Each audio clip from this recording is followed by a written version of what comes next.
त लॉकडाउन जे दौरान आवाम जे मेड़ाकनि ऐं मजमूअनि जे गॾिजाणियुनि ते पाबंदी आहे, मगर दादू में अॼु हिकु अजीब सूरत हाल नज़र आई आहे जेको वफ़ाक़ जे पारां 12,000 रुपया मिस्किन माण्हुनि में ॾिना पिया वञनि।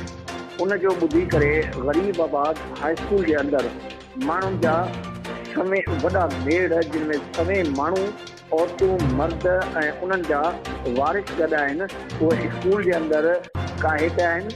जॾहिं त इंतज़ामिया बेवस नज़र आई आहे, उते स्कूल जे अंदरि बीठल रेंजर्स, पुलिस ऐं ॿियनि ऑफिसरनि माण्हुनि खे रोकियो, मगर माण्हू उन्हनि खां रोकी न सघिया आहिनि। ऐं माण्हुनि जी केतिरी त पीउ आहे, हिकु उस पाणी जो इंतज़ाम कोन्हे, को बि माण्हुनि जे वेहण जो ऐं लाइनअप जो इंतज़ाम कोन्हे को।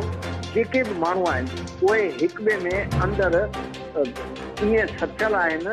इन जे करे कोरोना वायरस पंहिंजी जाइ ते, मगर ख़ुदा न करे इन्हनि मां कंहिंखे कुझु बि थियो त इहे सवें ख़ानदान जेके आहिनि उहे इन मर्ज़ में वठी वेंदा।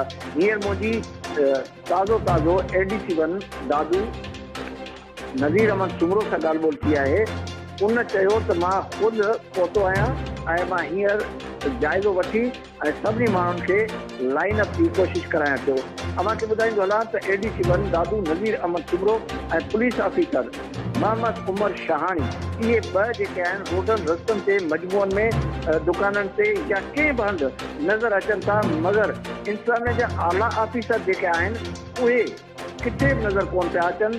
पोइ न ॼाणे उहे कंहिं मीटिंगुनि में आहिनि या पंहिंजे घरनि ताईं आहिनि या ॿाहिरि न पिया निकिरनि। मगर हींअर ADC1 दादू पुलिस अटल आसान करे उन हाई स्कूल में पहुतो आहे जिथे इहा रश ॾिसण में आहे।